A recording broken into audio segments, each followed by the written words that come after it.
အားလုံးပဲမင်္ဂလာပါ IMAX Academy ကနေပြီးတော့ပြန်လည်ပြီးတော့ကြိုဆိုလိုက်ပါတယ်ဒီနေ့ရောက်ရှိနေတဲ့မြို့ကတော့အခုမြင်တွေ့နေရတဲ့ဒုံမို့ဖျားเจ้าကြီးရှိရာမီလန်မြို့မှာပဲဖြစ်ပါတယ်ဒီနေ့ admin တို့ခေါ်သွားခြင်းတဲ့နေရာတော့မီလန်မြို့မှာရှိတဲ့မီလန်ဆေးကျောင်းကိုခေါ်သွားခြင်းတာဖြစ်ပါတယ်မီလန်ဆေးကျောင်းကိုမီလန်တို့ Startali လို့ခေါ်ရဲပေါ့နော်အတူကောင်းအနေနဲ့တော့ IMS ဆိုပြီးတော့ International Medical School လို့လည်းခေါ်ရဲပေါ့လေကဲဆေးချောင်းကြီးရှိရာကိုရောက်ဖို့အတွက်ဘလို့ခီးဆက်ခဲ့ရလဲလေပြောပြချင်တယ်ပေါ့နော်အရင်ဆုံး admin တို့နေတဲ့ပြာချန်စာမြို့ကနေပြီးတော့မီလန်ကိုယထာစီးပြီးလာခဲ့တယ်ပေါ့နိယထာစီးပြီးတော့မီလန်မြို့ရဲ့ Centrali လို့ခေါ်တဲ့ယထာကွင်းကိုရောက်တယ်ရောက်ပြီးတဲ့အချိန်မှာဒီမီလန်နို Startali ဆေးချောင်းရှိရာရောက်ဖို့သွားဖို့အတွက် metro တစ်ခေါက်ပြန်စီးရသေးတယ်ပေါ့လေအဲ့တော့အဲ့လိုမျိုးမြေရောက်ယထာစီးဖို့အတွက်အောက်ကကိုပြန်ပြီးတော့ဆင်းတယ်ပေါ့လေ admin တို့ဆင်းမဲ့ line က M2 ဆိုတဲ့ line ပေါ့လေအဲ့ဒီ M2 ဆိုတဲ့ line ကနေပေါ့ကာရှိနာကိုပါကိုတောက်လျှောက်ဆက်ပြီးတော့စီးသွားမယ်စီးသွားပြီးတော့ခြေကျင်လန်းလျှောက်ကြမယ်ပေါ့လေအဲ့လိုမျိုးtrunk တွေ metro တွေစီးဖို့အတွက်ကို all day pass ဆိုတဲ့ဟာကိုဖျက်လိုက်တယ်ပေါ့လေအဲ့ဒါဒီတကက်ကိုတယောက်အတွက်9ကျပ်ပေးရတယ်9ယူရိုပေးရတယ်ပေါ့လေအဲ့ဒါပြီးတော့ metro ရော train ရော bus ကအားဒီရောဒီတရက်စာစီးလို့ရတယ်ပေါ့လေအခုကတော့ all day pass တွေဝယ်ပြီးဆိုတော့ဈေးကြောင် metro နဲ့သွားတော့မယ်ခီးစင်ပဲဖြစ်ပါတယ်အားလုံးအတူတူလိုက်ခဲ့ပြီးကြပါအောင်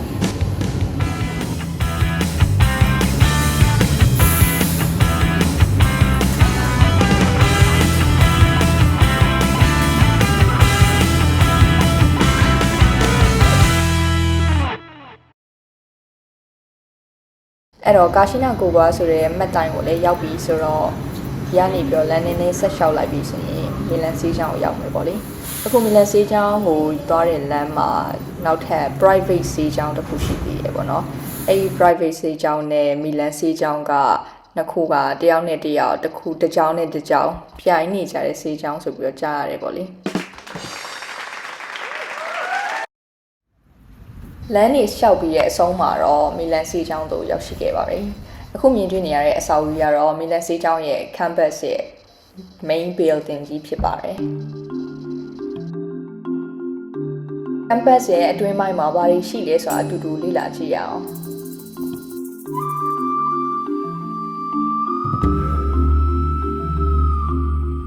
အဲ့တော့အရင်ဆုံးညီမလေးဖြူဤပိုင်ကနေပြီးတော့မီလန်မှာရှိတဲ့စာသင်ခန်းတွေကိုရင်ပြတယ်ပေါ့လေသူစာသင်ခန်းတွေကိုလက်ထိုးပြနေပါတယ်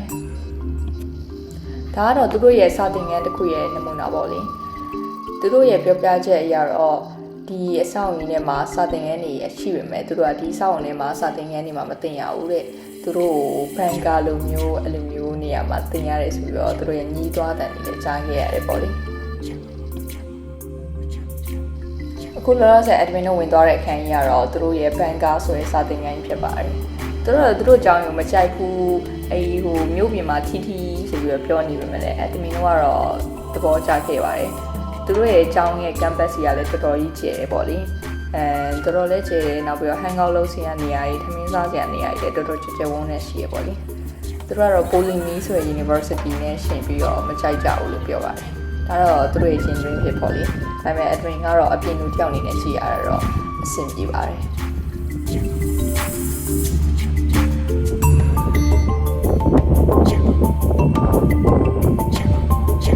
အဆောင်အဦရဲ့နောက်တစ်နေရာကိုပြရမယ်ဆိုရင်တော့အဆောင်အဦထဲမှာရှိတဲ့ကျောင်းသားရေးစာချက်တဲ့နေရာစာလုပ်တဲ့နေရာဖြစ်တဲ့ကျောင်းစာကြည့်တိုက်ကိုပြရမှာဖြစ်ပါတယ်။ခုကတော့ကျောင်းစာကြည့်တိုက်ပေါ့နော်။ကျောင်းစာကြည့်တိုက်ရဲ့အတွင်းထဲမှာသူတို့စေချမ်းနဲ့ပတ်သက်တဲ့စောက်တွေလည်းထားပေးထားသလိုတခြားသောစောက်တွေလည်းထားပေးထားရပေါ့လေ။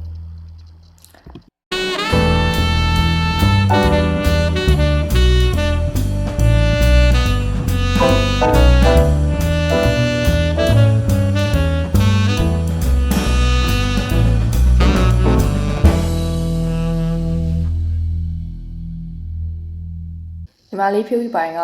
စာကြည့်တိုက်ထဲဝင်တော့သူ့ရဲ့တငယ်ချင်းနေနဲ့တွေ့ရတယ်ဂျုံတော့ admin တို့နဲ့လည်းမိတ်ဆက်ပြီးခဲ့ပေါ့လေ admin တို့လည်းသူ့တငယ်ချင်းနေစာလုပ်နေရအောင်မှတ်တမ်းသင်ခဲ့ပါတယ်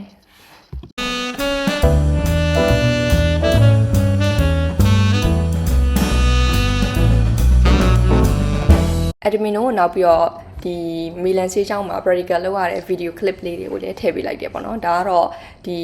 VR session တစ်ခုပေါ့လေသူတို့ physical lens တွေအကြောင်းသင်ရတဲ့အခါမှာ VR session အနေနဲ့သူတို့ laboratory အခန်းထဲမှာဒီ test တွေ virtual reality မျက်မှန်နဲ့လုပ်ရတဲ့ဟာလေးကိုထည့်ပေးထားတာဖြစ်ပါတယ်နောက်ပြီးတော့ဒါကတော့ဒီကျောင်းဆောက်ထဲမှာပဲရှိတယ်သူတို့ရဲ့ကျောင်းမြင့် Mensa canteen ပဲဖြစ်ပါတယ်ဒီတစ်ခေါက်တော့ admin တို့ကျောင်းရဲ့ Mensa မှာသူတို့ရဲ့ Mensa မကောင်းပြောလို့ထမင်းမစားခဲ့ဘူးပေါ့နော်အဲ့ဒီအစားဘာစားလဲဆိုတော့သိချင်ရင်အဆုံးထိဆက်ကြည့်ပေးပေါ့အခုနောက်တစ်ခုရှာပုံတော့ဖွင့်နေရတော့သူတို့ရဲ့ကျောင်းဆောက်အုံတွေမှာရှိတဲ့ laboratory ကိုသွားနေရဖြစ်ပါတယ်တကားတွေအထက်ထက်ကိုဖွင့်ပြီးတော့ရအောင်သွားနေရဖြစ်ပါတယ်အဲ့ဒီမှာသူတို့က lab လုပ်ရတယ်နေမဟုတ်တော့သူတို့က lab ခန်းလေးကိုဝင်ဖို့အတွက်SM မရှိဘူးပေါ့လေအဲ့တော့ lab ခန်းမှာလည်းပုံမှန် routine လေးရှိနေဆရာဆရာမကြီးရှိနေတော့ဝင်လို့မရဘူးပေါ့လေအဲ့တော့ချောင်းကြည့်ပြီးတော့ပဲပြန်ထည့်ရပါတယ်တော့ lab ခန်းရဲ့အရှိပေါ့လေဒါတူတိတ်ခုကြည့်တော့မှာဖြစ်ပါတယ်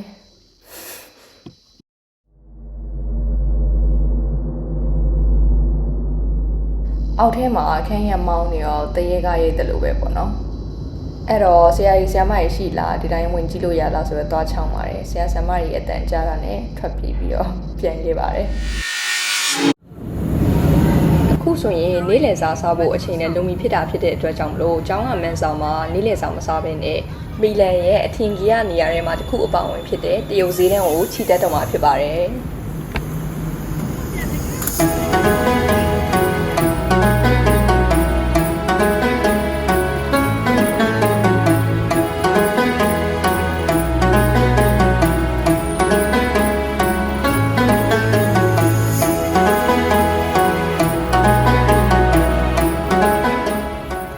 ဆိုရင် admin တို့ကတော့ admin တို့ရဲ့အကြိုက်ဆုံးစားစာဖြစ်တဲ့ hot pot ဆိုင်ကိုရောက်ရှိပါပြီဒီအီတလီနိုင်ငံမှာ hot pot စားရတာကဗမာနိုင်ငံထက်တော့ဈေးပိုကြီးပင်မဲ့ကိုပါသူချက်စားတဲ့ဆိုင်တော့တော်တော်လေးဈေးသက်သာပဲပေါ့လေကိုပါသူချက်စားမယ်ဆိုရင်ဒီလိုမျိုးအမျိုးအစားဆုံးနေနဲ့စားဖို့အတွက်ဆိုရင်ပတ်စံတွေအများကြီးကုန်တယ်ပေါ့လေဒီမှာဆိုရင်တနည်းအားဖြင့်အမျိုးအစားအဆုံးနေလဲစားရတယ်ကိုလောက်စားတာထက်ကိုအရသာလေးပိုကောင်းတယ်နောက်ပြီးရင်ပတ်စံလည်းပိုပြီးသက်သာတယ်ပေါ့လေဒါ admin တို့စားဖို့တောက်ဖို့အတွက်ရေးချင်နေဖြစ်ပါတယ်ခဏနေစားပြတော့မှဖြစ်ပါတယ်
အားလုံးပဲနောက်ဆုံးအနေနဲ့ပြောပြချင်တာတော့မီလန်မြို့ကိုနောက်တစ်ခေါက်ပြန်ရောက်ချင်တယ်ဆိုရင်အခုလိုမျိုး